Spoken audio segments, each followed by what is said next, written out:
A very special guest joins us right here on ET Now, all the way from Davos, Mr. Anil Agarwal. Thank you very much, sir, for being with us. This is a very different Davos. Everybody's talking about the US and China, but I think because you have a stake in India, I must speak to you about India. What do you make about the macro environment in India? Many people believe demonetization could have hurt investments, could have hurt consumption. What are you making of this?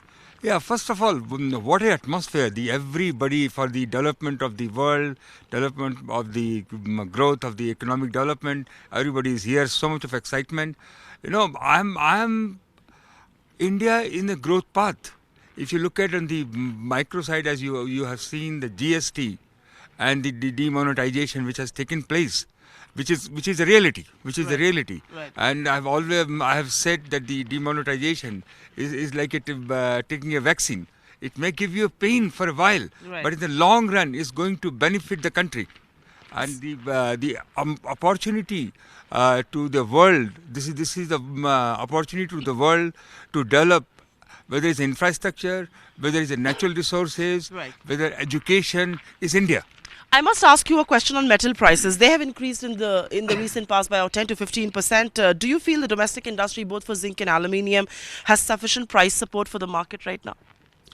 Yeah, this is the price. If you see last 2 years, the mining company was just there. There was no new mine was coming in the world, so it's a very difficult to get the mine. And I believe that this is the price. I'm 10 to 15% price. Further will move up. That's what I believe. Just to talk about oil and gas, OPEC and non-OPEC decided to cut production and prices did go up, but shale gas from the US threatens to put a cap on that price increase. How are you assessing oil prices right now? It's good for us the price does not increase, but I'm very keen that India is sitting with the plateau of the oil.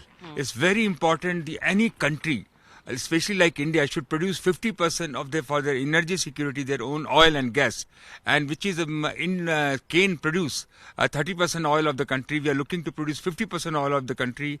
There will be no better place for the world player to come and explore oil and gas there, and that's what I'm looking. I'm so glad you say that because, Barmer has done very well, but is it not disappointing that you've had to approach the courts to extend your contract and the government has done precious little on that? You haven't been allowed to export crude. Are you disappointed? No, we are going through the phase where they are simplifying. The reform is taking place. They under the sense of urgency is coming. I have no doubt that the entire government and the people are looking forward how the more investment we have committed 30,000 crore to increase the production. Right. And get the gas production. And I'm saying to the whole world, the new policy which has come up is literally don't touch the government. Is self-certification.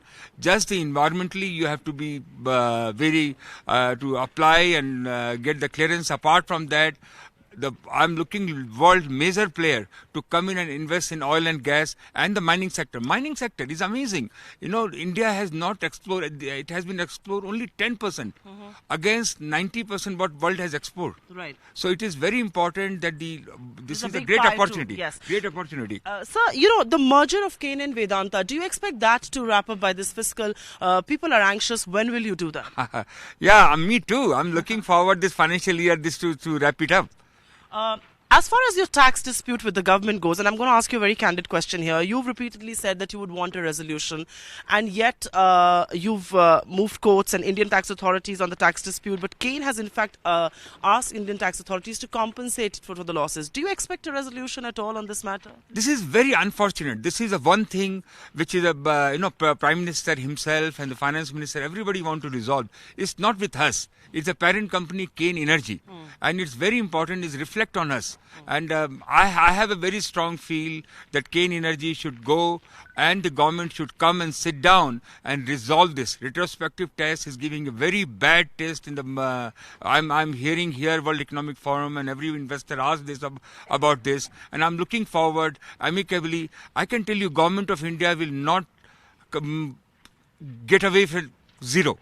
they need to put something on the table. Right. And I believe something should happen as soon as possible, because large investors are always bring this point. Actually, the question I also wanted to ask you is that the tax department continues to freeze the 9.1% stake of Kane Energy in Kane India.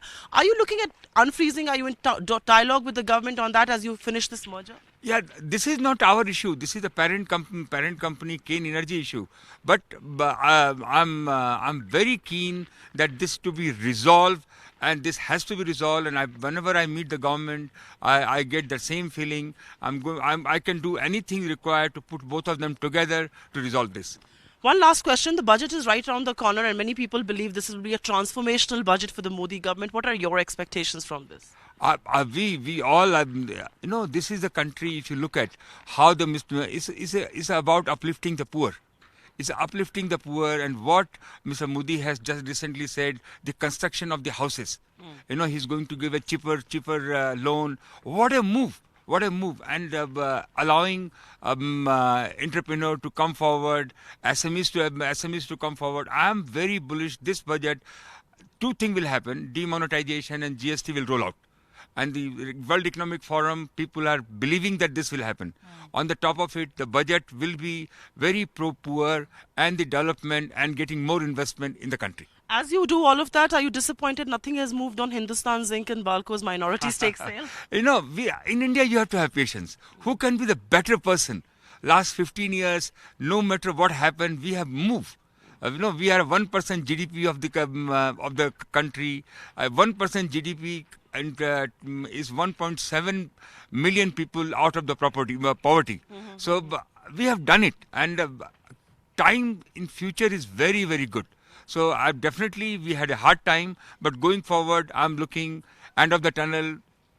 Great opportunity. Mr. Agarwal, it's marveling to see your optimism and positivity about India right at this very cold Davos. But thanks very much for speaking to us, sir. Thank you. In conversation with us right here at ET Now, Mr. Anil Agarwal, Chairman Vedanta. Find us on Facebook at facebook.com/ETNow, and don't forget to click the like button. You can also follow us on Twitter at ETNowLive. To stay updated with all our programming, hit the subscribe button on our YouTube channel by logging on to youtube.com/user/ETNow.